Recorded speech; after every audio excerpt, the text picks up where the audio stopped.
Germany दोस्तों Europe का एक ऐसा देश है जो आज के दिन सही में बहुत ही ज़्यादा तेज़ी से आगे बढ़ चुका है। यूरोप की दोस्तों इकॉनमी की रीढ़ की हड्डी है जर्मनी। वहीं दोस्तों दूसरी तरफ हमारा इंडिया आज के दिन सही में काफ़ी ज़्यादा तेज़ी से आगे तो बढ़ रहा है, लेकिन इंडिया के लिए सबसे बड़ी परेशानी है बेरोज़गारी। लेकिन आखिर ऐसी कौन सी वजह जिसके चलते यूरोप के ज़्यादातर देशों में आपको बेरोज़गारी काफ़ी कम देखने को मिलेगी? शायद इसकी बड़ी वजह है एजुकेशन सिस्टम। तो दोस्तों आज इसीलिए इस वीडियो में हम इंडियन एजुकेशन सिस्टम को जर्मनी के एजुकेशन सिस्टम के साथ पूरे तरीके से कई क्राइटेरियाज के हिसाब से पूरे तरह से कंपेयर करने वाले हैं। तो आखिर तक हमारे साथ बने रहिए और कोल्ड ड्रिंक अभी से तैयार रखो। Open eye, feel the waves cut through me, hypnotized. सबसे पहले दोस्तों हम बात करेंगे लिटरेसी रेट के बारे में।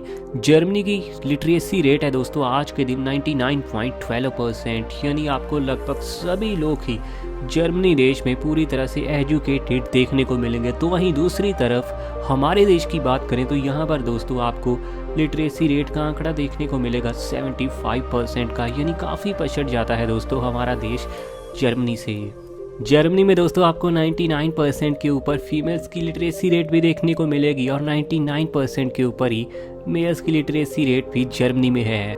लेकिन इंडिया में आते आते ये कहानी पूरी तरह से पलट जाती है, क्योंकि इंडिया में दोस्तों मेल्स का लिटरेसी रेट तो काफ़ी बढ़ जाता है जो कि है 82% का, लेकिन फीमेल्स का लो डकर रह जाता है सिर्फ 65% का। चलिए अब थोड़ा हम बात करते हैं एजुकेशन बजट के बारे में। जर्मनी की दोस्तों बात करें तो यहाँ की गवर्नमेंट अपनी टोटल जीडीपी का 5.3% हिस्सा सिर्फ एजुकेशन के काम पर ही खर्च करती है, जैसे कि यूनिवर्सिटीज़ पर खर्चा या फिर कॉलेजेस पर। लेकिन दूसरी तरफ हमारे इंडियन गवर्नमेंट दोस्तों हमारी टोटल जीडीपी का 6% हिस्सा एजुकेशन के काम पर खर्च करती है। एक बहुत बड़ी दोस्तों चेंज आई है पिछले 6-7 महीने में ही, क्योंकि पहले तो दोस्तों जीडीपी का सिर्फ 2.5% हिस्सा ही एजुकेशन पर खर्च होता था, लेकिन नई शिक्षा प्रणाली आने के बाद ये बजट सही में बहुत ज़्यादा बढ़ा दिया गया है। इसीलिए उम्मीद करते हैं कि आने वाले समय में इंडियन एजुकेशन सिस्टम बहुत ही ज़्यादा इम्प्रूव होगा।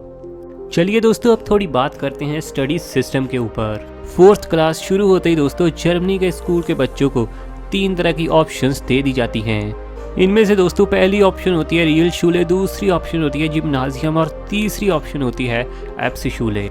जैसे अगर दोस्तों कोई स्टूडेंट पढ़ाई में बहुत ही ज़्यादा अच्छा होगा तो उसे जिम्नाजियम में भेजा जाता है, और अगर कोई स्टूडेंट थोड़ा उससे कमज़ोर होता है तो उसे कहा जाता है कि तुम रियल शूले ज्वाइन करो। जिम्नाजियम में दोस्तों स्कूल्स की पढ़ाई बिल्कुल इंडियन स्कूल्स की तरह ही होती है 12th क्लास तक, और इसके बाद यूनिवर्सिटी की पढ़ाई। लेकिन याल शूले में दोस्तों आपको 10th तक स्टडी करनी है और उसके बाद आपके पास ऑप्शंस खुल जाती है वोकेशनल ट्रेनिंग की।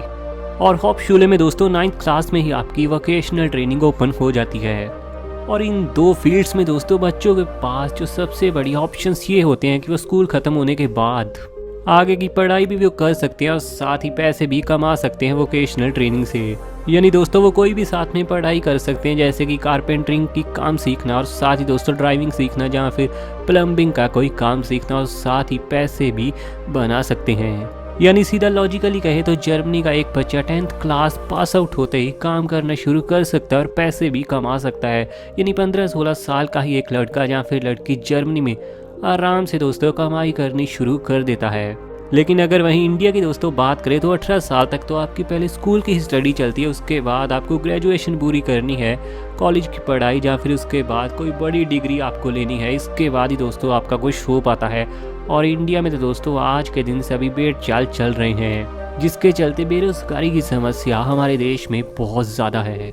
जर्मनी में दोस्तों इस फील्ड के बच्चे आम तौर पर आपको welding, electrician, plumbing, web designer, carpentering, nursing, pipe fitting, mechanic, computer aided drafting, network administration, civil engineering, tech, dental, ये सब काम करते हुए नज़र आ जाएंगे। और इसी के चलते दोस्तों वहाँ के बच्चे 16 साल की उम्र के बाद ही लाखों रुपए पर मंथ तो कमा ही सकते हैं। लेकिन दोस्तों इंडिया में अगर आप ये सब काम करोगे तो आपकी कमाई बहुत ही ज़्यादा कम होती है। और इंडिया में दोस्तों इन सभी जॉब्स को ना लोग बहुत ही ज़्यादा लो लेवल में देखते हैं। लोग सोचते हैं कि ये तो बहुत ही छोटे लेवल के लोगों का काम है, लेकिन जर्मनी में दोस्तों जहाँ फिर और किसी भी डेवलप कंट्री में सभी कामों को बिल्कुल इक्वली नज़र से देखा जाता है। चलिए दोस्तों अब थोड़ी बात करते हैं पैशन के बारे में। आप तो जानते हैं दोस्तों इंडिया में बच्चों को पैशन फॉलो करने दिया ही नहीं जाता। एक वर्टिकल फील्ड में दोस्तों बच्चों को कह दिया जाता है कि ये बनो, ये करके दिखाओ, तभी तुम स्मार्ट, तभी तुम इंटेलिजेंट माने जाओगे। लेकिन दोस्तों जर्मनी में हर बच्चे को पूरा हक होता है कि वो अपने पैशन को पूरे दिल से फॉलो कर पाए,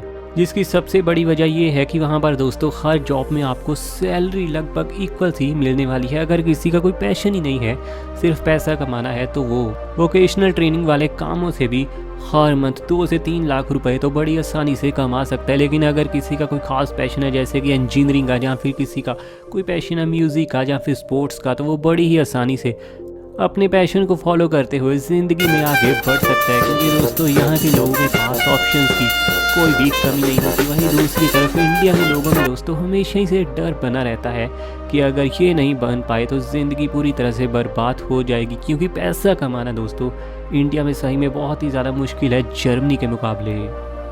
चलिए दोस्तों अब थोड़ा बात करते हैं हम अटेंडेंस के बारे में, यानी दोनों ही देशों के स्कूल्स में बच्चे कितने ज़्यादा दिन जाना पसंद करते हैं और किस जगह पर बच्चे ज़्यादा बंक करते हैं। अगर इंडिया की बात करें तो यहाँ पर दोस्तों बच्चों की जो एवरेज परसेंटेज होती है अटेंडेंस की, वो है 55%। इंडियन स्टूडेंट्स बंक पर ही घूमते रहते हैं। लेकिन वहीं अगर जर्मनी की बात करें तो यहाँ पर दोस्तों स्कूल्स की अटेंडेंस है लगभग 91%, यानी बहुत ही ज़्यादा कम ऐसा समय आता है जब यहाँ के बच्चे छुट्टी करते हैं या फिर बंक पर जाते हैं। क्योंकि दोस्तों यहाँ के बच्चों को स्टडी के लिए बिल्कुल फोर्स किया ही नहीं जाता और वो स्कूल में बिल्कुल अपनी स्टडी को, अपनी पढ़ाई को बिल्कुल इंटरेस्ट के साथ एंजॉय करते हैं। साथ ही दोस्तों अगर किसी बच्चे का पढ़ाई में बहुत ही ज़्यादा इंटरेस्ट ना भी हो, तो अगर उसके मार्क्स कम भी आ जाए, तब भी इंडिया की तरह उसका वहाँ पर मजाक बिल्कुल भी नहीं बनाया जाता। क्योंकि दोस्तों इंडिया में तो यहाँ मार्क्स को ही सब कुछ माना जाता है, लेकिन जर्मनी में मार्क्स की वैल्यू उतनी ज़्यादा हाई बिल्कुल नहीं होती, बल्कि स्किल्स की वैल्यू, प्रैक्टिकल की वैल्यू ज़्यादा हाई मानी जाती है। इसीलिए दोस्तों वहाँ पर अगर किसी के मार्क्स कम भी आ जाएं, तब भी उसको बिल्कुल नीचे का नहीं माना जाता।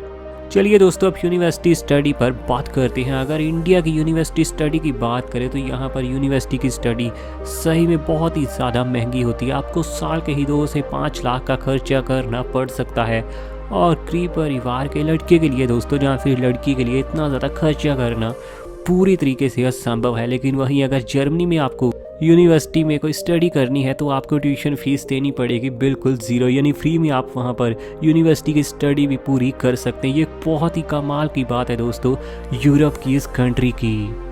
आपको वैसे दोस्तों क्या लगता है, क्या जर्मनी के स्कूल्स बहुत ही कमाल हैं, वहाँ का एजुकेशन सिस्टम कमाल है, या फिर इंडियन एजुकेशन सिस्टम में भी कुछ खास दम ज़रूर है? नीचे कमेंट में अपनी राय यार ज़रूर देना। और ऐसी वीडियोस आपके लिए डेली आनी है तो चैनल सब्सक्राइब कीजिए।